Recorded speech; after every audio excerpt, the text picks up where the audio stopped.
Bonjour à toutes et à tous. Alors moi je m'appelle Guillaume Meurice, je suis humoriste, voilà, je suis chroniqueur à la radio. On va parler du harcèlement sexuel au travail. Il y a 3 Français sur 4 qui n'arrivent pas très bien à placer la limite entre ce qu'est du harcèlement sexuel au travail et ce qui n'en est pas. Alors, on va vous soumettre à un petit quiz, il y a une dizaine de questions. Moi-même, quand j'ai fait le test, je me suis planté à peu près à toutes les questions. Donc voilà, n'ayez pas de culpabilité, on est tous dans le même bateau. Et la personne référente de ce débat, la spécialiste, c'est Marilyn Baldec. Donc moi, je représente une association qui s'appelle l'AVFT, c'est l'Association européenne contre les violences faites aux femmes au travail, qui est spécialiste de la lutte contre le harcèlement sexuel, qui est à l'origine des lois françaises qui répriment le harcèlement sexuel au travail. Donc on va surtout vous apporter des réponses juridiques aux questions qu'on va vous poser. Tout le monde a son boîtier? Oui. Alors il y a 2 boutons, c'est pas très compliqué, hein. C'est bouton 1 ou bouton 2, vrai ou faux. Tout le monde est concentré? Ok. Siffler un matin une collègue en lui disant « t'as un beau petit cul », est-ce que c'est du harcèlement sexuel au travail? Si vous pensez que oui, réponse 1. Si vous pensez que non, réponse 2. Ok. Siffler un matin une collègue en lui disant « t'as un beau petit cul », harcèlement sexuel au travail, vrai ou faux? Donc 1, vrai, 2, faux. 48% ont répondu vrai et 52% a répondu faux. Intéressant. On est sur un moite-moite. On est sur un moitié-moitié. Alors, on va commencer. Qui a répondu vrai? Alors, qui peut nous expliquer? Madame. On ne va pas travailler pour se prendre ce genre de réflexion. Enfin, si on faisait ça à un homme, moi j'ai déjà testé ça. Ah, intéressant. J'ai déjà testé avec des amis de mater, de marcher derrière et puis de mater, puis de parler à la copine en disant putain il a un beau cul. Bah le gars ça l'a vachement gêné. Donc pour vous c'est du harcèlement sexuel au travail? Ouais, ouais. Clairement. Ok, là il y a un débat derrière nous. Qu'est-ce qui se passe? Oui. Moi, je trouve que c'est flatteur. Bah oui, c'est ce que je dirais. Ça me fait plaisir. Alors. Oui, ce que je dirais aussi. Là, on vient d'entendre devant que siffler une collègue de travail en lui disant « t'as un beau petit cul », c'était un compliment. C'est pas ce que j'ai dit. Est-ce que- C'est pas ce que j'ai dit. C'était flatteur. J'ai dit que c'était flatteur pour moi si, comme l'avait fait madame, était derrière moi et m'avait dit « t'as un joli petit cul ». D'accord. Monsieur aurait bien aimé qu'on lui fasse ce genre d'évaluation sur son physique. Moi aussi. Madame aussi. Qui a répondu que ça n'était pas? Moi, de mon propre avis, je pense pas que pour moi, c'est pas du harcèlement sexuel. On peut avoir une très très bonne relation avec nos collègues et puis se taquiner, se charrier à longueur de journée. Bon, je sais que j'étais en cabinet d'avocat pendant 3 ans et ça allait, oui, t'as un beau petit cul, bah t'es chaude aujourd'hui. Mais parce qu'on avait cette relation entre nous, on s'entendait bien et on pouvait se permettre ce genre de choses. Ça dépend si c'est répétitif ou pas. Si c'est une fois ponctuellement. Une fois en passant, ça passe. Voilà. Mais si ça devient répétitif, ça devient harcèlement. Bien sûr. Ok, pour résumer alors, est-ce que c'est du harcèlement sexuel au travail? Oui ou non? Au sens de la loi pénale, ça ne suffit pas pour caractériser le harcèlement sexuel. Pourquoi? Parce que c'est une seule fois. Et que le harcèlement sexuel, pour qu'il soit caractérisé, il faut qu'il y ait une répétition. Ça veut dire concrètement qu'on pourrait porter plainte pour harcèlement au bout de 2 fois. Absolument. Voilà. On peut porter plainte pour harcèlement sexuel au bout de la 2e fois, peu importe le laps de temps qui s'est écoulé entre la première et la seconde. Donc ça peut être très court ou très long.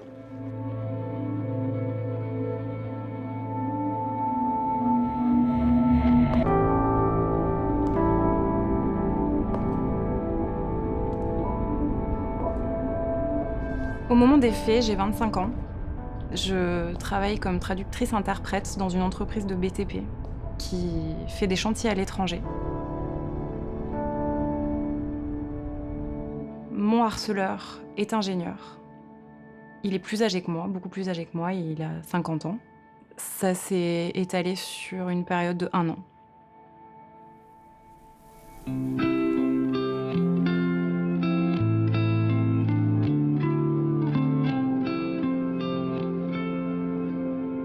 Ça démarre tranquillement.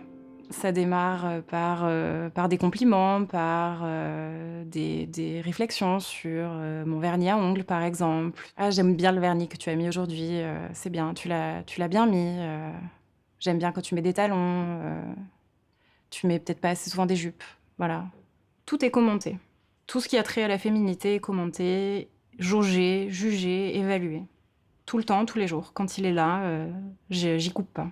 C'est vrai que ça me gêne un peu quand même, parce qu'il me prend la main, il se permet quand même de me toucher et je suis pas très tactile comme personne. Les moments les plus difficiles, c'est les pauses déjeuner. Il commence à parler de la position de la femme dans la société, de son rapport à lui avec les femmes, avec les prostituées qu'il va voir. Pour lui, les femmes, on les achète. Il se vante totalement de ça. Il a aussi une façon très humiliante de parler de sa femme. Pour lui, c'est bobonne à la maison, moi je ramène l'argent et puis elle la boucle. Il est fier de la tromper. Il est fier de me faire réagir aussi. Il sent que ça me laisse pas indifférente. À ce stade, je me dis pas que c'est du harcèlement sur le lieu de travail. Je me dis c'est un lourdeau, comme tous les lourdeaux que j'ai croisés dans ma vie, que je vais croiser dans ma vie. Et puis je pense qu'en plus je le mets dans un coin de ma tête en me disant il faut faire avec, puisque je ne travaille qu'avec des hommes et qui sont tous un peu lourdeaux. Mais c'est vrai que sa lourdeur à lui me gêne. Plus que celle de mes autres collègues, qui sont lourds mais rigolos. Question suivante. Un chef de service propose à une employée une promotion ou une prime à condition qu'elle couche avec lui. Il lui propose qu'une seule fois. Harcèlement sexuel au travail, vrai ou faux?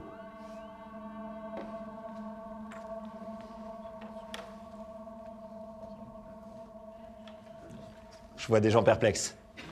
Des gens qui se disent merde, ça m'est déjà arrivé. Merde, j'ai déjà proposé. Je reprends. Un chef de service propose à une employée une promotion ou une prime à condition qu'elle couche avec lui. Il lui propose qu'une seule fois. 80% des personnes répondent vrai et 20% des personnes répondent faux. Ok, donc qui a répondu faux? Vous? C'est pas du harcèlement parce que c'est arrivé qu'une seule fois. D'accord, donc il n'y a pas de notion de répétition, donc pour vous, c'est pas du harcèlement. Alors de l'autre côté, on a d'autres réponses, madame? C'est un échange de coucher avec contre une promotion professionnelle et ça, c'est vraiment pas sain, c'est très malsain. Ah oui, C'est un abus de pouvoir. Alors d'abord, monsieur, oui. Il y a un abus de position, on va dire, entre guillemets, dominante, puisque il joue quand même sur le fait qu'il est, entre guillemets, décideur pour faire cette proposition-là. Et donc, pour vous, c'est du harcèlement sexuel ou pas? Pour moi, oui. La difficulté, c'était que dans notre exemple, c'est un acte qui est isolé, qui est unique, qui ne se reproduit pas. Alors là, c'est la seule exception, en fait. Il faut, que l'auteur de ces propos ait recherché un acte de nature sexuelle et qu'il ait exercé une pression grave. Donc, la réponse est oui, puisqu'il y a un chantage.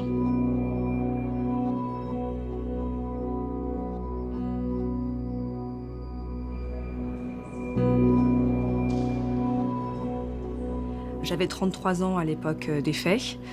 J'étais donc directrice commerciale export pour un grand groupe de coiffure à l'international. J'ai commencé pour ce même groupe à l'âge de 14 ans en tant qu'apprentie coiffeuse. Cette marque, ce métier, c'était ma passion. J'ai donc gravi tous les échelons en passant par coiffeuse et maquilleuse studio, puis formatrice, puis chef de projet et j'ai fini comme directrice commerciale export. Même monde à la fin de mon parcours. Mon harceleur, il était président de la société. Le harcèlement a duré plus de 2 ans.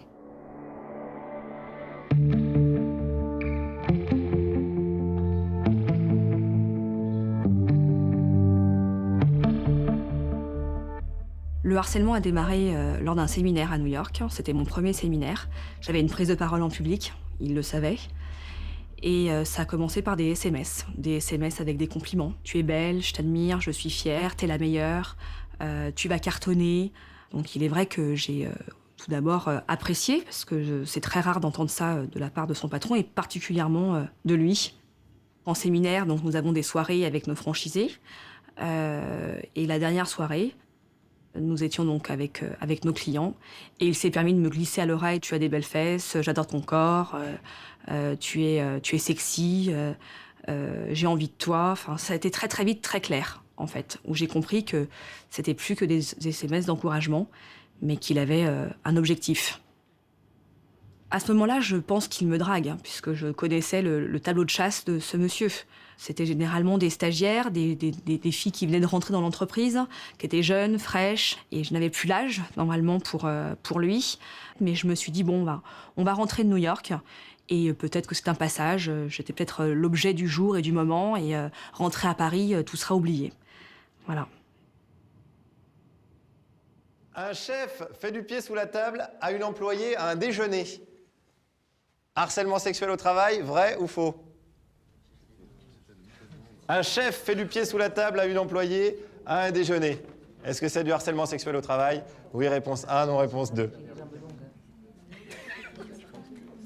Tout à l'heure, on parlait avec lui. 38% vrai et 62% ont répondu faux. Alors, C'est pas un acte quand même à caractère sexuel. Non. Il n'y a pas de pression, en fait. Bon, voilà, il peut draguer sa secrétaire, ou etc. Mais il n'y a pas un enjeu comme on a vu tout à l'heure, en fait. Donc, effectivement, c'est son supérieur. Il faut quand même être prudent. Mais il n'y a pas d'enjeu. Donc, je ne pense pas que ce soit qualifié de harcèlement. Donc, pour vous, ça n'est pas, ouais. Qui a répondu vrai? Alors, qui peut m'expliquer pourquoi il a répondu vrai? Enfin, c'est un code social. On sait aussi que c'est une invitation. Et donc, pour moi, c'est flagrant, c'est vrai, et c'est extrêmement gênant, quoi. Et est-ce que la réponse peut être un coup de pied dans les couilles de la personne? Bah, elle peut, mais sauf que le lendemain, il va porter plainte contre elle pour violence volontaire et il va la foutre à la porte et elle aura du mal à le contester. Ok. Donc, l'intérêt de la question, c'était de discuter de ce qui était connoté sexuellement ou pas. Et donc, c'est volontairement qu'on a pris un exemple du pied. Le pied n'a pas en soi de connotation sexuelle. Par contre, faire du pied, comme le disait monsieur, ça fait partie d'un code social qui est partagé par tous, qui est un code social de l'intimité, voire de l'érotisme, voire de la sexualité. Donc, la scène qu'on vient de vous raconter, c'est bien une scène de harcèlement sexuel. Monsieur, il est bougon. Depuis tout à l'heure, il est grognon. Je vois, regarde. J'essaye à un moment donné de décrypter ce que nous sommes en train de dire. On est en train de vouloir judiciariser en fait toutes les relations. Ce qui fait qu'à un moment donné, ça devient très tendu. Est-ce que vous pouvez donner un exemple? C'est-à-dire que vous êtes patron, vous décidez de déjeuner avec quelqu'un qui est un subordonné, quel que soit son sexe, et à un moment donné, vous vous retrouvez en justice parce qu'on vous a accusé de quelque chose que vous n'avez pas fait. On va devenir comme aux États-Unis, au Canada, les gens en train de regarder les femmes passer sans même leur dire quoi que ce soit. Ça va arriver, croyez-moi. Est-ce que vous savez aujourd'hui qu'en entreprise, il y a certains règlements intérieurs où quand on fait un entretien avec une femme, il faut que la porte soit ouverte? Oui, je On en sais. arrive là et c'est la résultante. Hein. On a beaucoup de patrons aujourd'hui qui ont peur d'avoir une attitude. Par exemple, moi j'en connais un qui est patron d'entreprise, qui a recruté une stagiaire, première expérience en bac+5. À chaque fois qu'il approche vers elle, juste pour lui expliquer une chose, elle se recule, elle fait un bond. Et lui, ça le dérange. Le dérange parce qu'elle Mais commence à avoir peut-être des que c'est elle qui est dérangée déjà. Oui, mais c'est comme si là, je suis assise à côté d'Yves, je discute, Mais ça le dérange pas. Ça le dérange pas. Mais elle, ça la dérange.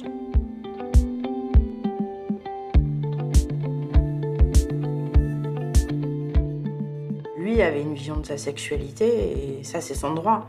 Mais ce qui était impossible, c'est qu'il nous l'imposait. C'était le midi pendant les pauses, c'était le matin quand il venait nous dire bonjour. C'était à n'importe quel moment parce qu'on allait le voir, parce qu'on avait besoin d'une information pour travailler. Tout était toujours tourné sur le sexe. Ça a duré 4 ans, à peu près. Au moment des faits, moi je suis ingénieure dans la société. Et moi, j'ai été embauchée en tant qu'assistante administrative et comptable. Alors notre harceleur, c'était le big boss, on va dire. C'était aussi le mari de la directrice du laboratoire où on travaillait avec Anne-Sophie. C'est une start-up dans la recherche biomédicale en fait, qui travaille sur un nouveau traitement contre le cancer colorectal. Ce poste, c'était plus qu'un simple boulot, c'était un pont d'or. C'était participer à une aventure humaine et une aventure humanitaire qui permettrait, si le projet aboutissait, de sauver des millions de gens. Quand des investisseurs ou des personnes rentraient dans le laboratoire avec lui, il nous présentait comme son harem, il lui disait « regardez ces belles plantes », etc.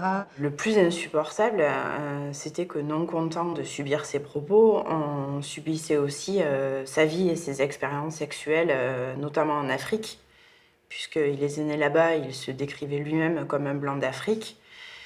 Et il nous expliquait qu'en France, les femmes étaient bridées et qu'on était du coup des bourgeoises coincées. Par exemple, lui avait assisté à des repas où les femmes se déshabillaient, se mettaient nues sur la table et que les gens, les hommes, les femmes venaient manger sur leur corps et qu'elles aimaient faire ça, qu'elles y prenaient du plaisir, etc.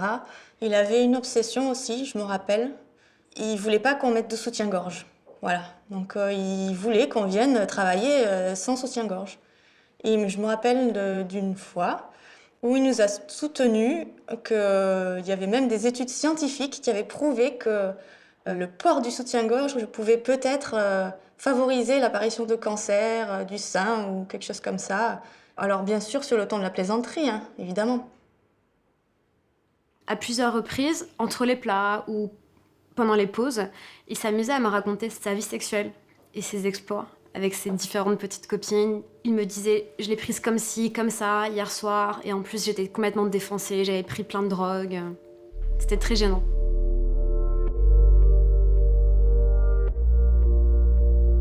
À l'époque, j'étais étudiante, j'étais en 5e année à la fac de droit à Paris, et j'avais décroché un job en tant que serveuse dans un restaurant tous les dimanches pour me faire un petit peu d'argent de poche. Mon agresseur était un serveur du restaurant. Il avait 35 ans environ. Ça a duré 3 semaines.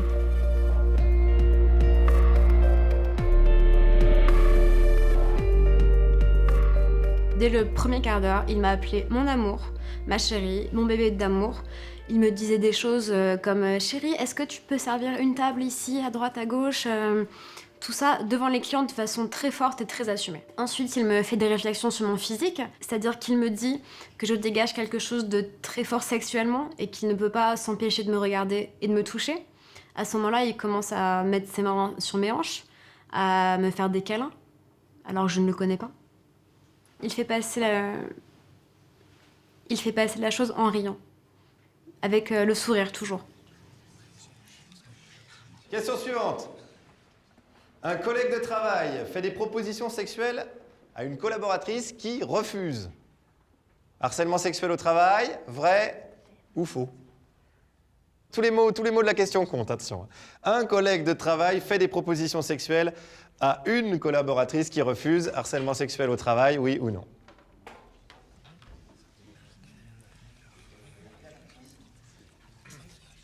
Ok, donc 39% des personnes ont répondu vrai et 61% ont répondu faux.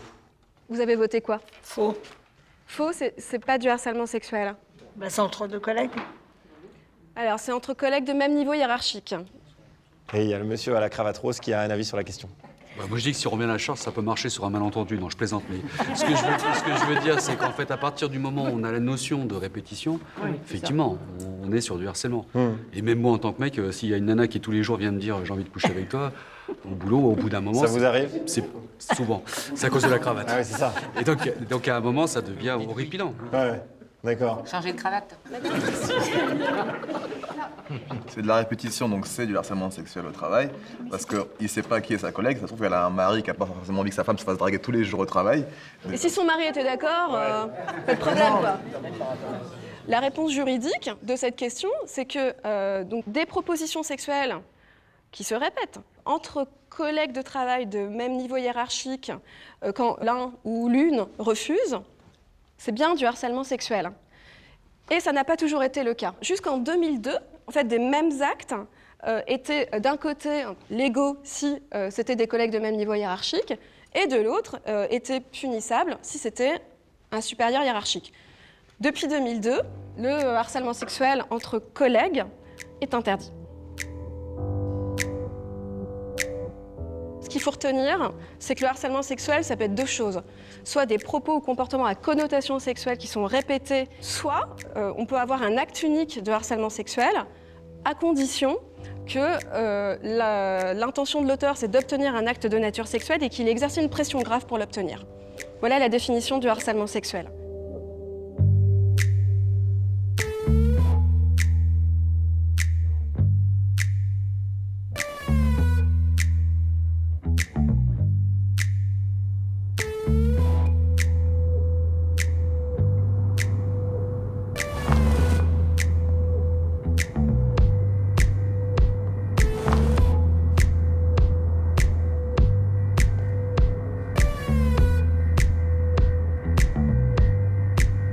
C'est monté d'un cran très rapidement.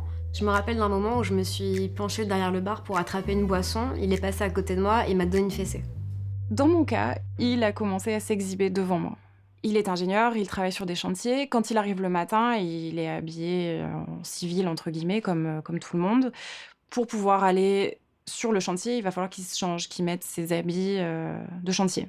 Comme le vestiaire est en bas et que ça le saoule de se changer en bas, il se change dans l'open space, devant moi. Il le fait complètement exprès, parce que la première fois qu'il le fait, qu'il commence à se changer face à moi, je l'invite à aller se changer dans les toilettes. Et il refuse. En plus, dans cet open space, il y a des gros piliers. Donc il pourrait aussi faire le choix de se mettre derrière un pilier, mais il le fait pas. La seule manière de l'arrêter, que moi je trouve, c'est moi de sortir. Mais je sens bien que là, c'est pas normal, que c'est au-delà du lourdeau. Les SMS se sont multipliés. Ça pouvait être 10 par jour, 20, 30, jusqu'à 160. J'ai pu recevoir 160 SMS par jour.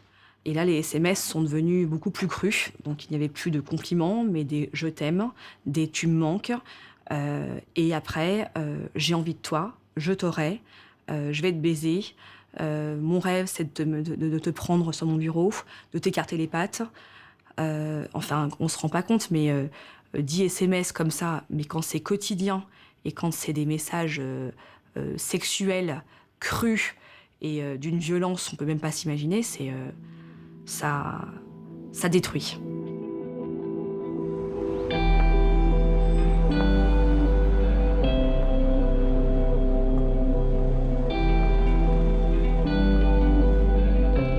Je suis engagée en tant qu'assistante commerciale dans le secteur du bâtiment.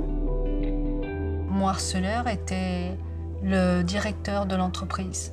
Moi, j'ai 47 ans à l'époque et lui, il en a une soixantaine. Ça a duré 4 mois avant que je mette un terme à tout ça.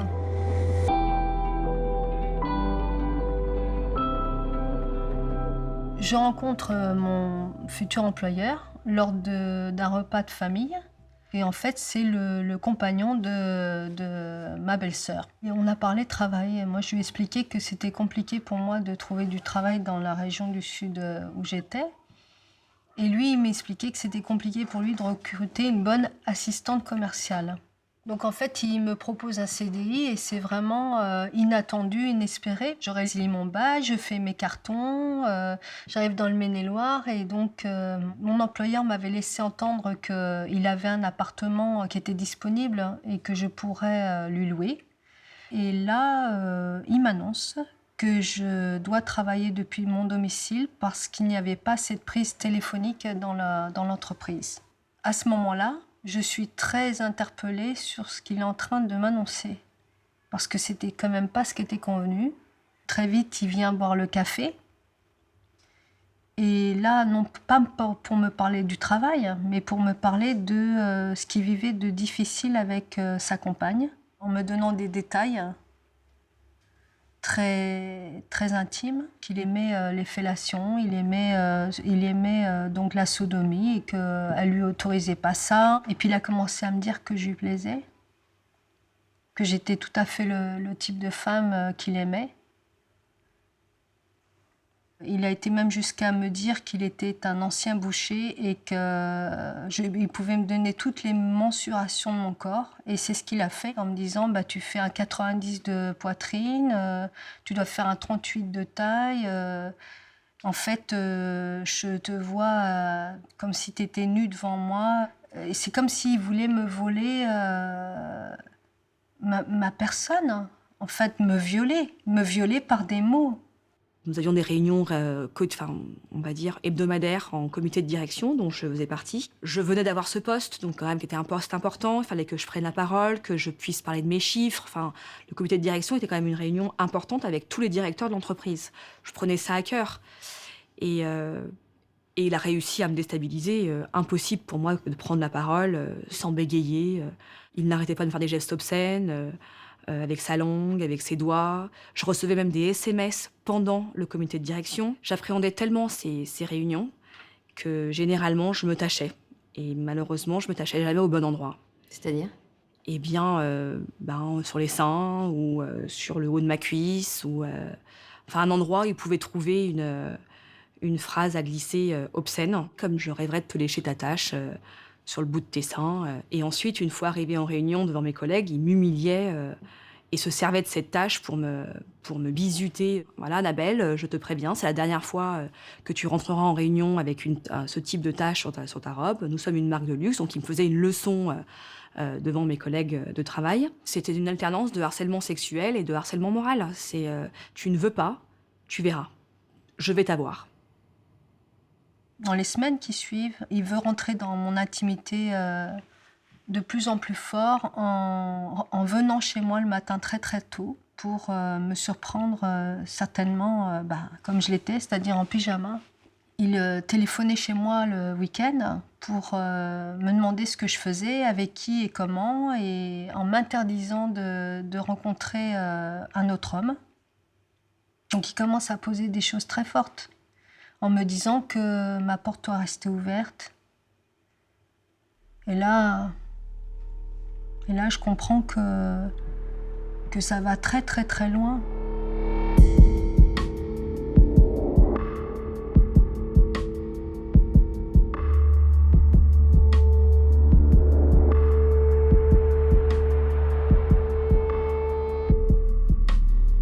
Alors le harcèlement sexuel commence vraiment à monter d'un cran au moment où on rentre dans les négociations pour vendre le projet à une Big Pharma qui pourra l'exploiter et aller jusqu'au bout, jusqu'au médicament.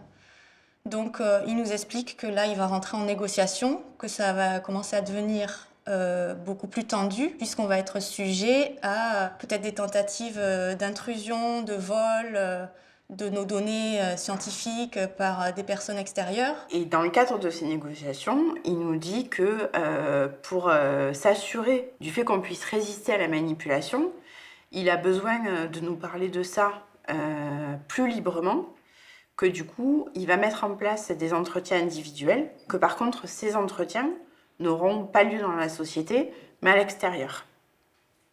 Pour moi, l'entretien individuel a commencé par un repas dans un restaurant à proximité de la société.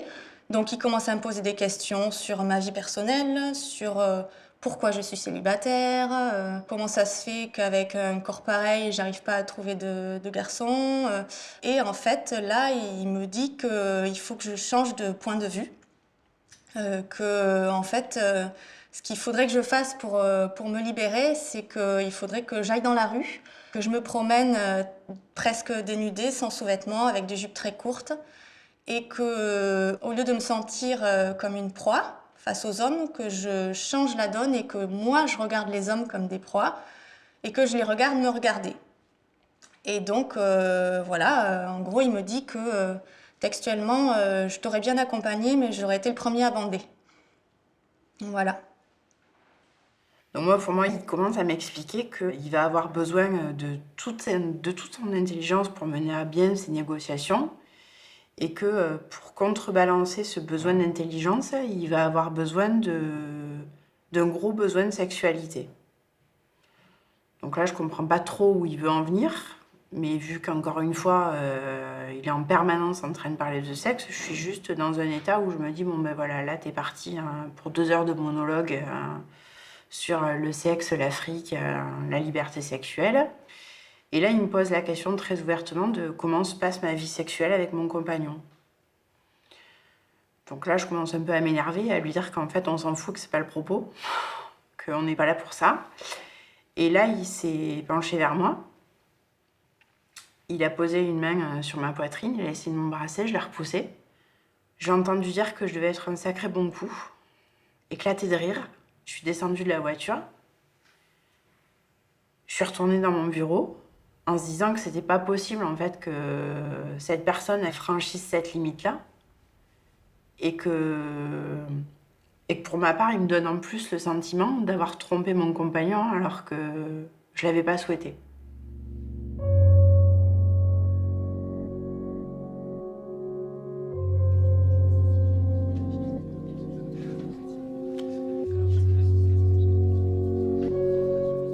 Je défends beaucoup les droits des femmes, je suis aussi féministe.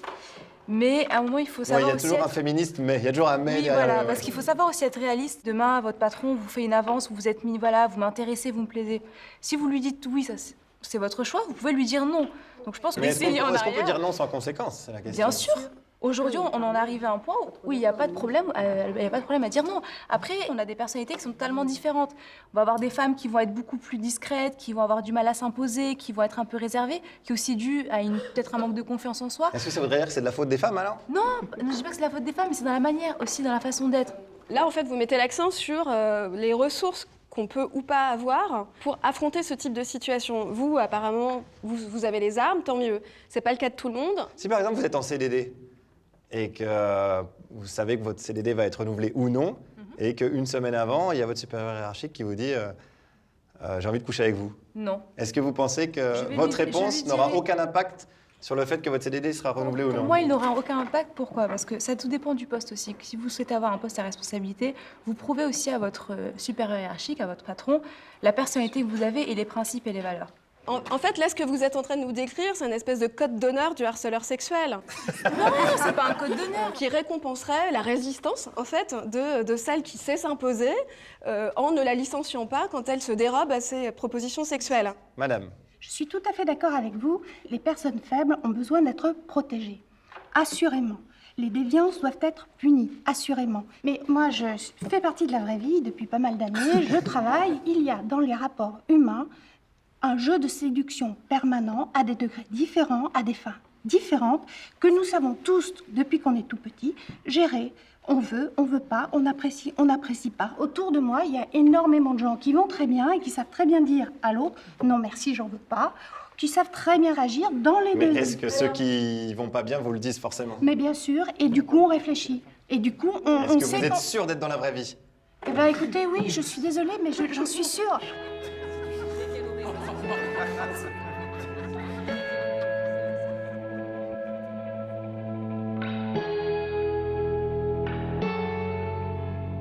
C'est pas une question de ressources, c'est pas une question de caractère.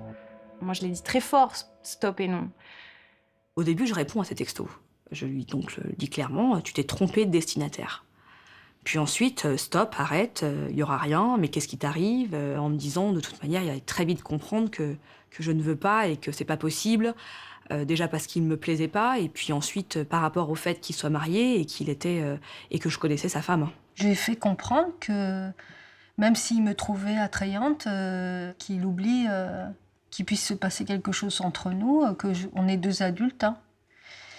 Et sa sexualité ne me regarde pas. Quand il commence à parler de ses expériences avec les prostituées, quand il commence à me parler de sa femme, de la façon dont il la traite, je m'exprime. Je dis qu'on ne peut pas parler des femmes comme ça, que ça m'exaspère. Mais c'est vain. Dès qu'on commençait à commenter ou à réagir, ça repartait, et ça s'arrêtait plus. En tous les cas, il jubilait de me sentir résistante, oui, puisqu'il ricanait. Comme je me sens mal, je commence à fuir. J'ai jamais fumé autant de cigarettes de toute ma vie. Je fais 10 pauses par heure parce que j'en peux plus et que je fuis. Je fuis, en fait. J'ai commencé par changer mes tenues vestimentaires. Bien que je n'ai jamais porté de jupe et de choses moulantes, mais je me suis dit peut-être que de mettre des blouses plus larges, des pantalons moins moulants. Je mets des pulls qui vont jusqu'au milieu de mes cuisses, qui sont très difformes. Je rentrais dans son bureau, je marchais en crabe de peur qu'il regarde mes fesses. Je ne me maquille plus, je ne me coiffe plus. Et après, j'ai fini par me couper les cheveux très courts. Donc inconsciemment, j'ai coupé toute ma féminité. On ne pourra pas dire que je provoque ou que j'aguiche ou... J'en ai parlé à personne. À personne, ni même à mes parents, avec qui je suis très proche, ni mon copain, ni personne. Parce que je me sentais fautive, j'avais l'impression d'avoir fait quelque chose de mal. Je m'étais complètement fermée comme une huître, c'est-à-dire que je répondais plus au téléphone, je répondais plus aux mails de mes parents. Je refusais toute visite de peur qu'ils me voient déjà dans cet état, c'est-à-dire que j'étais très très amaigrie. Mes enfants étaient venus en vacances pendant cette période où je me faisais harceler et j'ai pas pu leur dire quoi que ce soit. Je n'avais pas reçu de coups, je n'avais physiquement pas été abîmée, mais je savais pas quoi leur dire en fait. Et puis, je me suis dit que sa femme, à lui, était notre directrice scientifique était quelqu'un qu'on estimait d'autant plus parce que c'est grâce à son travail à elle, le travail de presque toute une vie de recherche, que ce médicament-là pouvait sortir et que j'avais pas le droit, pour si peu, pour ce qui m'était juste arrivé à moi, de briser tout ce projet. Alors du coup, on se tait.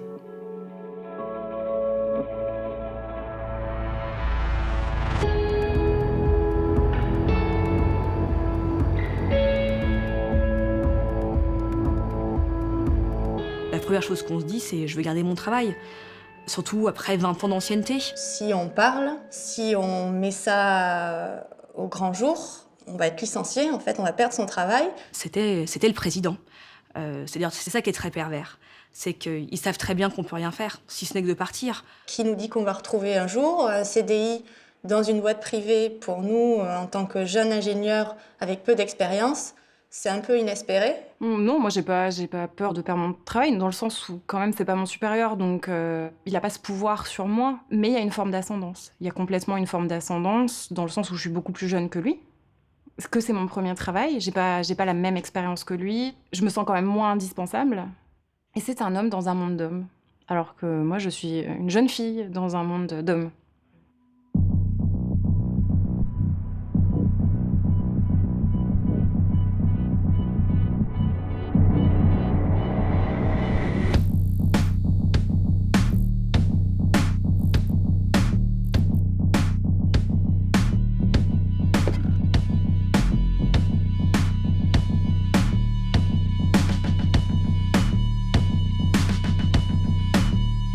Avec le recul, en fait, ce qu'on peut dire, c'est que c'est des pratiques sectaires, en fait. Sa stratégie, elle est simple. Il nous manipule dès l'entrée, dès l'entretien d'embauche, en nous coupant du monde extérieur. On pense qu'on est trop intelligent, entre guillemets, pour que ça nous arrive, en fait. Moi, j'ai un bac plus 5, donc je me dis, c'est pas possible, ça peut pas m'arriver à moi, je peux pas être manipulée comme ça. On a un peu honte aussi de ça.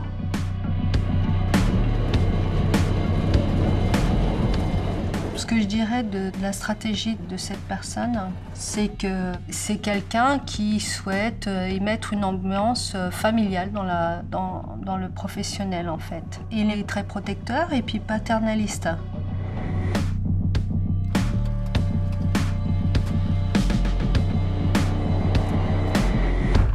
Dans mon cas à moi, il m'a demandé de le tutoyer.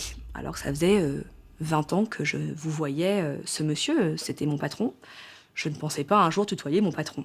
Il a commencé par se confier, pour, je pense, maintenant que j'ai compris, pour que je puisse, moi, être en sécurité et me confier aussi. Par toutes ses confidences, il a su mes points faibles. Il sait que je n'ai personne dans ma vie. Il sait que je ne connais personne dans la région. Il sait que j'ai besoin de ce travail pour avoir la garde de mon fils. Plusieurs fois, il me taquinait en me disant « Mais comment ça se fait? Tu n'es pas mariée, t'as pas d'enfant, tu sais qu'on pense que t'es lesbienne. » C'est vrai que dans ce groupe, on a pensé longtemps que j'étais lesbienne. Et puis, au fur et à mesure, je lui ai dit, voilà, j'ai eu un gros traumatisme petite qui a fait qu'aujourd'hui, j'ai une relation difficile avec les hommes. C'était quoi ce traumatisme? J'ai été violée. J'ai été violée jeune.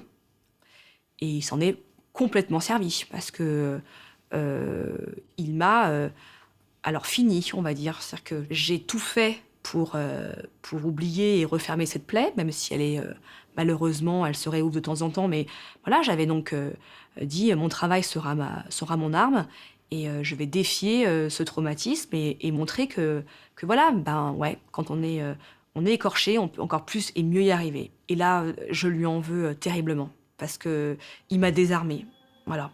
Et je me sens plus rien.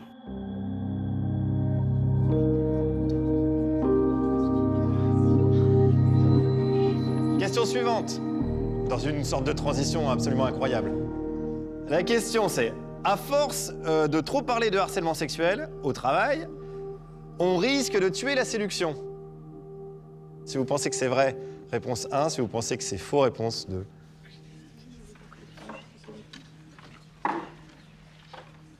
Attention, vous allez casser le bouton. Ah.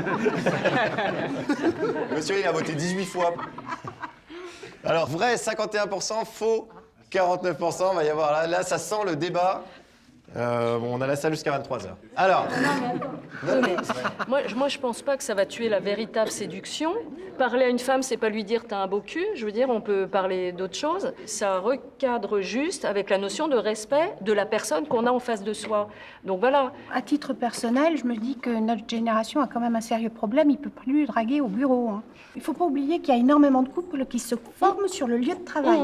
Si à un moment donné, ils n'essaient pas de voir si ça peut se faire ou pas, le couple ne se formera pas. alors, sachant qu'il y a 30% des couples qui se rencontrent sur leur lieu de travail, est-ce que, alors, il y a encore des personnes qui pensent que ça va tuer la séduction? C'est très difficile de faire la limite entre ce qui est harcèlement, c'est la- séduction. Admettons qu'il y a un collègue de travail qui vous plaise. Comment vous faites, vous, pour vous assurer que vous pouvez entamer une relation de séduction avec lui? Enfin, est-ce que c'est possible d'avoir un doute? Oui, je pense qu'on peut avoir un doute. On a toujours un doute. Bien sûr. Parce qu'il y en a Je pense qu'on peut avoir un doute. Je connais une fille qui donne le doute à beaucoup d'hommes. Parce que Il y en a qui jouent là-dessus Elle était aussi. tellement sociable et ouverte et naïve surtout. Forcément, il y a plein d'hommes qui se font avoir. Et malgré... Les pauvres. Non, mais je dis pas les pauvres, je dis pas les pauvres. Est-ce que le but du harceleur, c'est vraiment la séduction pour vous? Je pense que sa véritable intention était seulement de coucher avec moi. Il ne voulait pas avoir une histoire d'amour avec moi. Non, je pense que violer, ça aurait été plus approprié. Coucher, c'était trop bien encore. Tout ce qu'il voulait, c'était que j'ai un comportement exhibitionniste. Et ça l'excitait. Il avait ce sentiment de puissance et il avait besoin de nous utiliser comme des pions, en fait. Comme des marionnettes. Des pions sexuels. De nous, ouais. À l'époque, je me sentais comme un bout de viande. Comme un bout de viande. Je pourrais pas trouver d'autres mots pour exprimer ça, en fait. Je pense que son intention, c'était de m'humilier, de me remettre à la place qu'il estimait la mienne, puisque les femmes, on les achète, puisque les femmes sont méprisables. Je suis pas humaine en face de lui, en fait. Je suis que quelque chose à écraser, quoi. Il y a eu un vrai changement de comportement et un vrai décrochage au moment où il a commencé à lever des fonds. C'est des milieux où on brasse des millions et des milliards et où je pense que ce sentiment de proximité avec l'argent lui a donné une puissance complète et une impunité dans tous les domaines.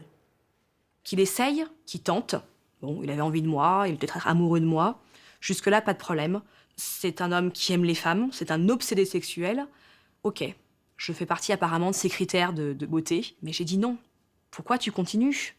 Stop. Il y a des femmes qui auraient été consentantes peut-être dans l'entreprise. Mais quand on dit non, pourquoi t'insistes? Pourquoi tu me rends malade? Pourquoi tu me détruis? Non, le harcèlement sexuel au travail, c'est pas de la drague qui dérape. Moi, j'ai rencontré mon conjoint sur le lieu de travail. Nous deux, en fait, on a rencontré nos compagnons respectifs dans cette même société. Aujourd'hui, on est toujours en couple, on a toutes les deux des enfants. Oui, c'est de la drague, ça. Mais dans la drague, il y a quand même une notion de plaisir, de consentement, d'échange, de respect.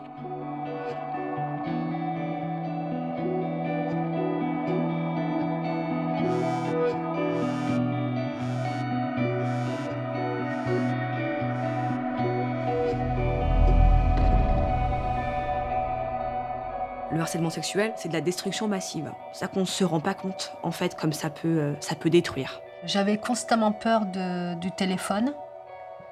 Je n'osais plus sortir. J'avais constamment l'impression qu'il était derrière moi, constamment. J'avais 7,6 de tension. Je faisais 43 kilos. J'ai perdu de 18 kilos. Et je faisais des malaises cardiaques à répétition.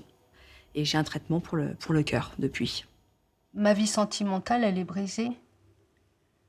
Elle est complètement brisée. Si un homme s'approche trop de moi ou s'il s'intéresse trop à moi, ça peut me poser des problèmes d'ordre émotionnel. Depuis 2013, je n'ai plus de relation. J'ai pu réavoir une relation que depuis 6 mois. J'ai sombré dans une dépression assez profonde, avec des crises d'angoisse. Donc, tout ce qui va avec les crises d'angoisse, une espèce d'impression de mourir, voilà. J'ai dû arrêter de travailler pendant 1 an pour pouvoir me soigner, tout simplement. Pour pouvoir renaître, peut-être revivre C'est vrai que des blagues un peu sexuelles, alors les autres peuvent en faire, il n'y a pas de souci, mais je ne peux plus rire de ça en fait. C'est plus possible pour moi. Et je dirais aussi que je suis beaucoup plus agressive maintenant. C'est-à-dire que j'ai toujours été très souriante, que ça soit dans la rue, au travail, ou dans le métro. Ça, c'est fini. Parce que quand quelqu'un me regarde ou m'aborde, mais je l'envoie balader tout de suite parce que j'ai peur, en fait. Et du coup, je me suis renfermée, en fait. C'est-à-dire que je suis moins sympa, je souris moins et je fais un peu plus la gueule. Enfin, Aujourd'hui, au travail, je ne me mettrai plus jamais de talons, je ne me mettrai plus jamais en jupe. J'ai plus envie d'être confrontée à ça. Ça, pour le coup, je suis bien rentrée dans le rang, là.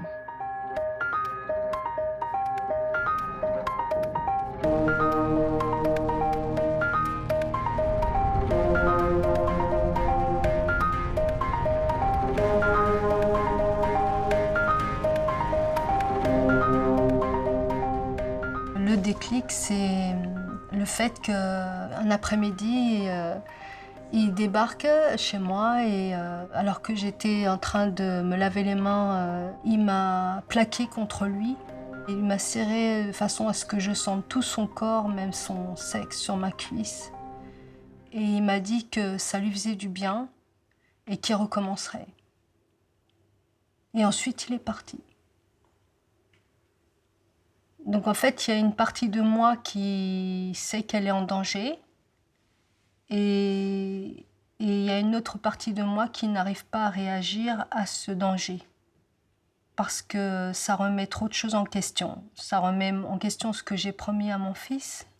Ça remet en question le fait que je suis partie, que je n'ai plus rien pour revenir en arrière.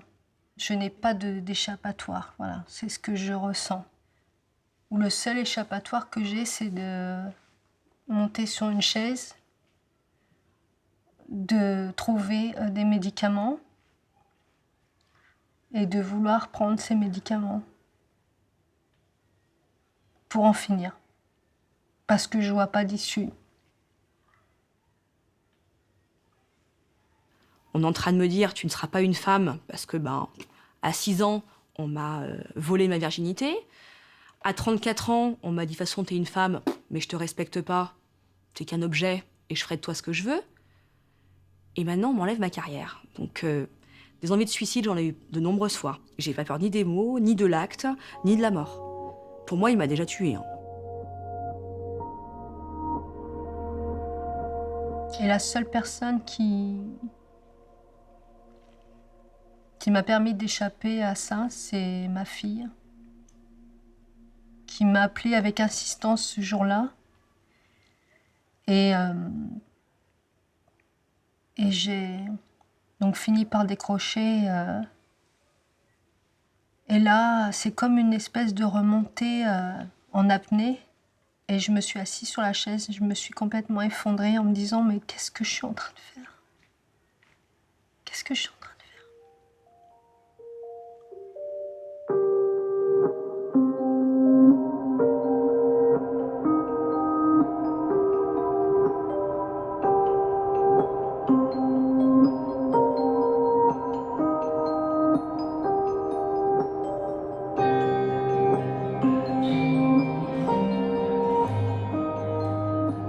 Alors moi, je suis partie de la société en congé maternité, puis je suis allée voir un psychiatre, et je crois que moi, le vrai déclic, il a été à ce moment-là.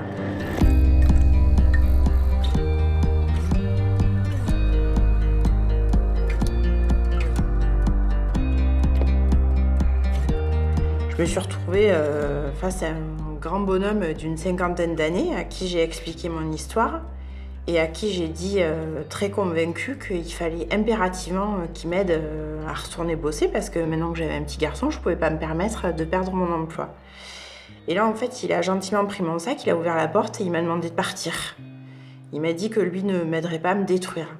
Alors que soit je prenais conscience des choses, parce que j'aimais mon fils plus que mon amour-propre, soit je continuais dans cet axe stupide, mais que ce serait sans son aide. Alors moi, je pense que je réalise qu'on est victime en commençant à discuter avec une autre employée de la société et à réaliser qu'on était plusieurs dans la même situation. Et là, on commence à mettre des mots dessus, à se dire mais c'est pas normal ce qu'il a fait. Ça, c'est du harcèlement sexuel, c'est pas normal. Le moment où vraiment je prends conscience que c'est pas normal, qu'il s'est passé quelque chose et que je suis vraiment pas bien vis-à-vis de ça, c'est le jour où il saccage mon bureau. Il attend que je parte le soir et il va renverser des chaises sur mon bureau. J'ai des plantes sur mon bureau. Il va y verser du produit qui vont les faire crever. À l'époque, je sais pas que c'est lui. J'ai de forts soupçons. Il dit non, que c'est pas lui. Et à ce moment-là, mon supérieur me dit « Mais de toute façon, on n'a pas de preuves. On n'accuse pas sans preuve. » 3 ou 4 mois après, je vais retrouver les mêmes collègues avec lesquels j'ai travaillé sur le chantier précédent. Et au détour d'une conversation, ils vont m'avouer, les uns après les autres, qu'il s'est vanté auprès d'eux d'avoir saccagé mon bureau pour me remettre à ma place.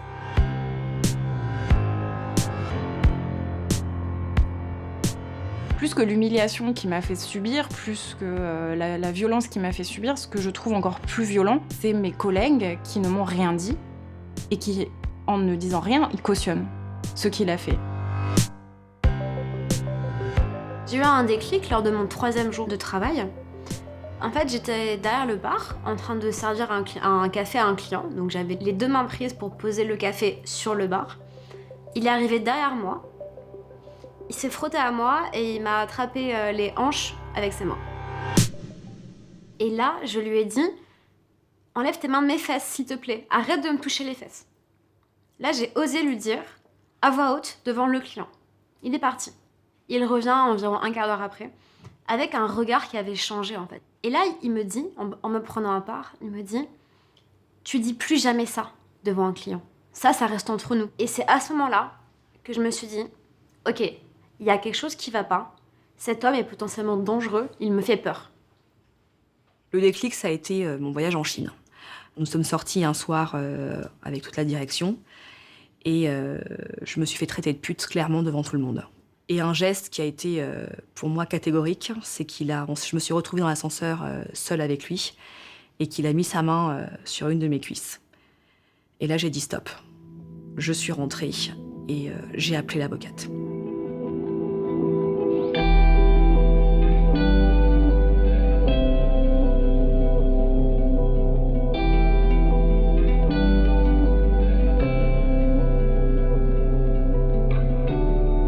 Le mode de défense de mon harceleur, ça a été de dire que j'étais folle et que je mentais.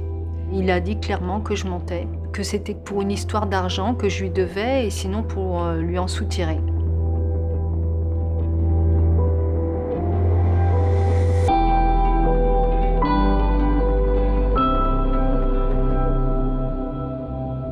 D'après les procès-verbaux que j'ai pu lire, concernant la fois où il m'a vraiment mis une main en face derrière le comptoir, il explique au policier qu'il n'a pas fait exprès. Que sa main a glissé, qu'il a dérapé contre le comptoir ou je ne sais quoi, qu'il n'a pas fait exprès, que ça a glissé. Et finalement, il dit bien au policier que, en effet, oui, il l'a vraiment fait de façon délibérée. Il avoue tout. Il avoue tout.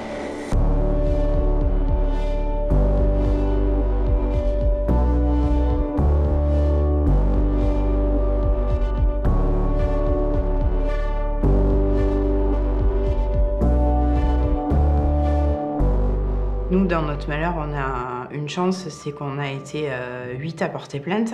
Le jour de la procédure devant le tribunal correctionnel, il s'est retrouvé devant un jury exclusivement composé de femmes. Il est arrivé devant le tribunal avec un petit papier avec des notes. Et en fait, la juge l'a fait taire en tout début de séance et l'a menacé de le faire sortir et de le juger sans sa présence. Et ça, moi, psychologiquement, ça m'a fait beaucoup de bien parce que c'était la première fois qu'on pouvait nous laisser la parole à nous pour exprimer ce qui s'était passé. Et la première fois qu'on arrivait à le faire taire. Et la première fois qu'on arrivait à le faire taire.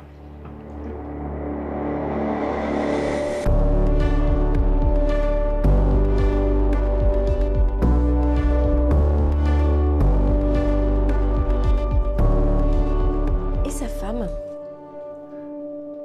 Mon Dieu, sa femme. Qu'on avait pris soin de protéger en ne parlant pas. En gros, elle a dit que donc son mari avait des besoins particuliers, importants, et que, en gros, c'était à nous de faire le nécessaire pour qu'il n'aille pas trop loin. Et que quelque part, ce qui nous arrivait, si ça nous arrivait, c'était parce qu'on l'avait cherché. Et que finalement, en fait, elle nous a traités d'allumeuses, clairement. Voilà comment nous a soutenus la femme de notre ancien patron.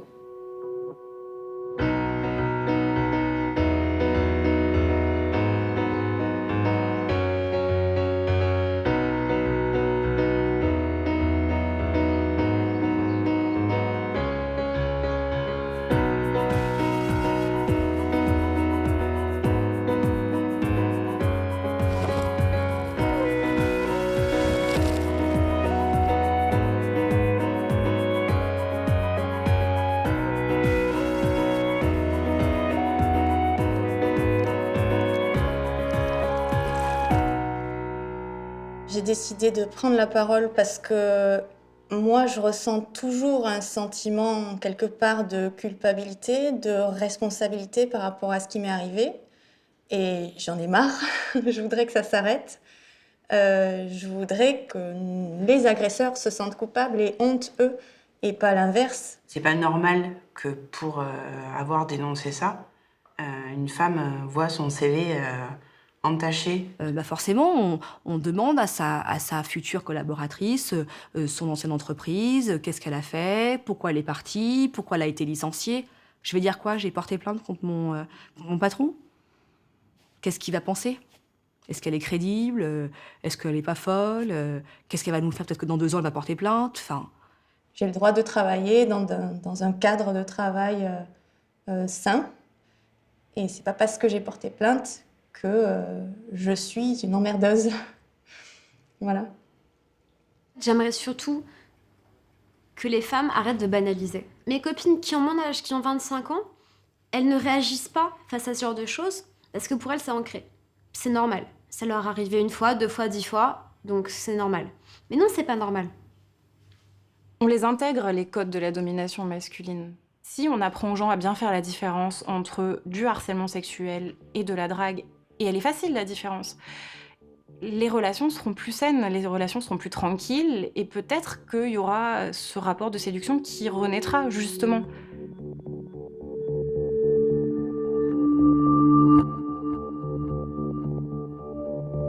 En ce qui me concerne, j'aimerais interpeller les témoins parce que je me suis adressée à mes collègues de travail et j'ai senti que je n'avais pas été entendue.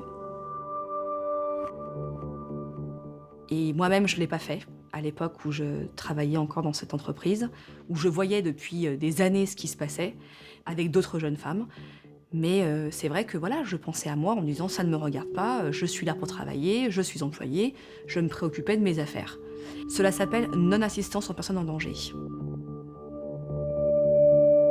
J'aimerais beaucoup que les gens se rendent compte qu'on peut tous agir. Si chacun d'entre nous, en entreprise, est plus attentif à l'autre, accepte aussi qu'on n'a pas toutes le même seuil de tolérance, peut-être que les choses peuvent changer si chacun y met un peu du sien.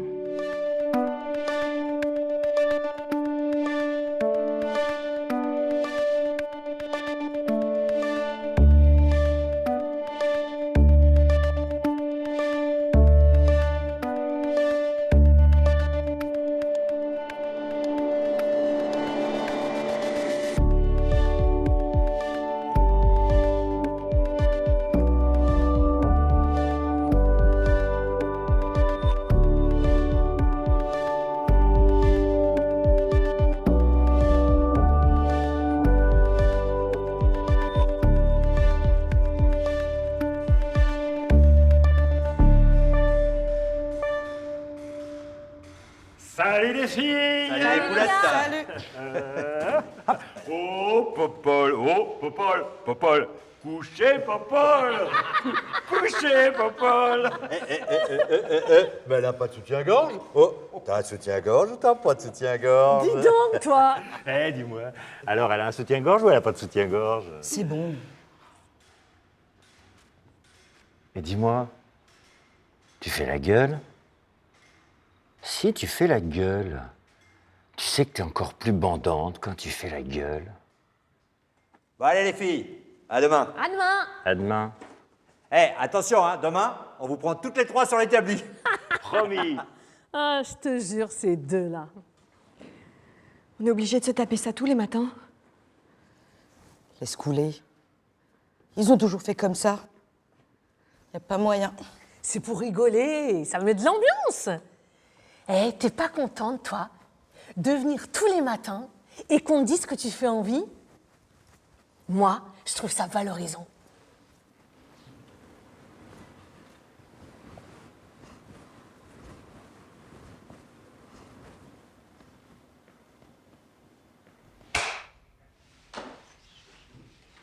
Voilà. Situation répétée tous les matins. La question, c'est, sur ce genre de comportement, comment on fait? Comment on fait pour arrêter ça? Parce que là, on est sur un rouleau compresseur qui va la bousiller en quelques mois. Hein. Où est-ce que vous auriez envie d'agir pour faire changer ça?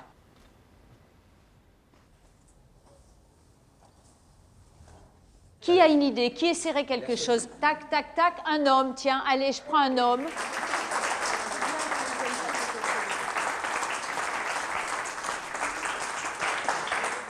Donc, vous voulez remplacer qui? Ce personnage-là, l'homme. Le personnage masculin, en oui. fait. OK. C'est parti. Salut les filles! Salut les poulettes! Salut les gars! Salut! Oh, Popol, bon, couchez, Popol, couchez, Popol. Oh, on refait salut les filles. Quoi? Qu'est-ce qu'il y a? Qu'est-ce qui te prend? Je sais pas, j'en peux plus. Quoi, t'en veux plus? On peut plus de vos conneries, là, tous les deux, là. Et t'as vu dans quel état elle est, elle? Mais qu'est-ce que vous avez dans la tête? Tranquille. Mais qu'est-ce que t'as là? Pourquoi t'es nerveux comme Parce ça? que j'en peux plus, c'est tout. Moi, je crois qu'il a envie de se la faire. Non. En fait, t'as décidé de la draguer, alors tu t'en prends à nous. C'est ça, dis-le. Ouais, c'est une méthode classique. Hein. Le regard qui te jette. C'est bon les gars, c'est bon, vous êtes... Vous savez ce que vous faites exactement quand vous faites ça? Bah quoi, on C'est rigole? de l'humour. De l'humour. Bah oui. Non, c'est pas de l'humour. Ça s'appelle du sexisme. Et encore, je suis gentil. Parce que comme c'est tout le temps, tous les jours, etc., ça s'appelle du harcèlement. C'est ça le harcèlement? T'en penses quoi, toi? Tu veux savoir quoi? La vérité, je cherche un boulot ailleurs parce que il faut que je me casse d'ici, j'en peux plus. Alors, elle te plaît? Tu veux qu'elle se casse? Super, la casser. technique, super, l'humour, bravo. Non, Mais laisse-la causer un peu, toi. Tu vas pas te casser, quand même. Mais rien, mais tu vois bien quand tu me dis à l'oreille que je te fais bander, tu vois bien? Bah, c'est plutôt gentil, non? Mais j'hallucine. Pour une fille, faire bander un mec, c'est quand même... Non, moi en fait, ça m'amuse pas du tout. Ça m'amuse pas du J'ai tout. oui, Et parce en que- vérité, je pense que je suis pas la seule que ça amuse pas. Qui veut pas? OK. Merci. Ça va? Bah si. C'est super intéressant ce qu'il fait, non? Il met des vrais mots sur ce qui est en train de se passer. Il qualifie les choses. Et il montre qu'un homme peut avoir une vision différente de la situation. Et qu'on peut se solidariser en tant qu'homme pour lutter contre ça. Et il permet à la Ok. victime, si je peux me permettre, il permet à la victime aussi de s'exprimer, ce qui n'était pas le cas jusque-là. Alors, je vais prendre une femme et je vais prendre un homme après, d'accord? Je voudrais parler avec Clara, tête à tête. En tête à tête avec Clara, au moment de la pause de midi ou un Ouais, truc par comme exemple. ça. OK. C'est parti. Ouais, Clara. Tu sais, je voulais te parler parce que.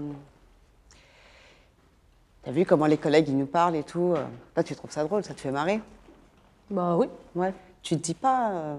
Ils sont quand même un peu tarés, comment ils me traitent? Ah non, je me dis pas qu'ils sont tarés, je me dis... En fait, je pense pas à eux, en vrai. Tu penses pas à eux? Non. En fait... Moi, je pensais à une personne. Amy, notre collègue. Ouais. Elle est en dépression grave. Tu peux pas être en dépression juste Non, mais parce je que t'assure, des gars je t'assure. ils te font des Non, remarques je t'arrête, comme ça. Je t'arrête, je t'assure. Si je te dis que c'est ça qui l'a mis dans cet état-là, il n'y a rien de plus. Mais il faut qu'elle change de boulot, alors ça veut dire que c'est grave, Mais faut donc, qu'elle tu change t'en de fous de ta travail. collègue? Non, mais non. T'en as rien justement- à foutre. Mais non, justement, Mais je si, te dis, faut attends, qu'elle... tu lui dis qu'elle change de Mais boulot. pour qu'elle se protège. Tu déplaces le problème, en fait. Et, Ouais, et je moi, sais j'aimerais pas. bien que tu viennes en soutien avec Amy. Tu veux lui parler? Tu veux entendre au moins ce qu'elle a? oui, bien sûr. Ouais. OK, j'arrête là, du coup. Merci. Ça va? Elle, sa stratégie, c'est De s'attaquer à celle qui n'est pas solidaire. de s'attaquer à celle qui n'est absolument pas solidaire. Ouais, ouais. Vous aviez une idée? Ça sera peut-être la dernière. Sacrée journée, Jean-Paul, hein? Oh là là, Hein? t'as vu, on n'a plus d'horaire. Ah ouais, c'est pas facile, hein? Ouais, sacrée journée, hein? Ah ouais. Je t'ai pas dit, mais t'es bien bandant, hein? Écoute, mais je te préviens, si tu recommences à me toucher, tu vas prendre mon poing sur la gueule. Bah toi aussi. Je te préviens. Tu n'aimes pas qu'on te touche? Je n'aime pas que tu me touches, ça va, c'est bon, quoi. Et toi, quand t'es derrière Amy, alors, hein?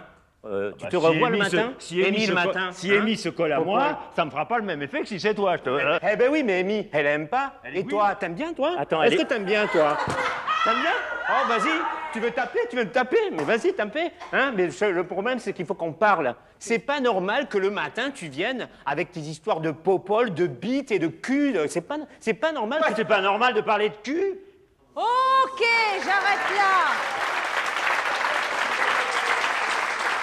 Ça va? C'est pas fait trop mal?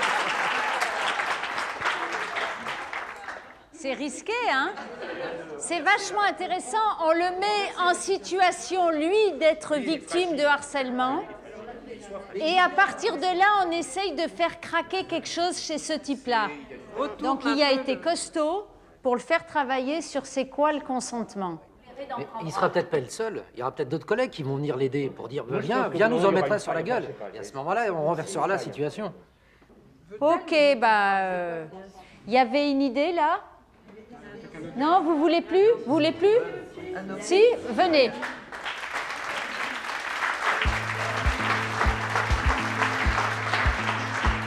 Voilà, c'est ça. C'est bon? Oui. Elle fait? À la place de qui? À la place de Amy. À quel moment? Quand ils sont là ou quand ils sont partis ou quand? Quoi? Quand ils arrivent. Quand ils arrivent. Ta collègue, elle s'appelle comment? Adeline, pardon. Adeline. Adeline, ça le fait? Oui.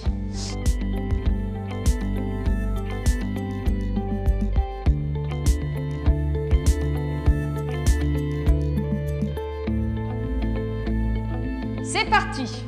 Salut les filles! Salut les poulettes! Salut. Hop là. Oh, Popol! Popol! Oh, couchez, Popol! Oh! C'est marrant parce que hier, quand j'ai appelé sa femme pour lui dire, ça l'a pas fait rire. La tienne non plus d'ailleurs, niveau fille. T'as appelé sa femme? Et pourquoi pas? Moi j'en ai marre. J'en peux plus. Ouais, j'ai l'impression qu'effectivement, tu vas pas bien, là. Ouais, elle non plus, elle va pas bien. Ouais, Pas ça- plus qu'elle. Et toi non plus, en fait. C'est génial! Ça commence à venir, là? Il y a Popol et ça sera terminé pour lui.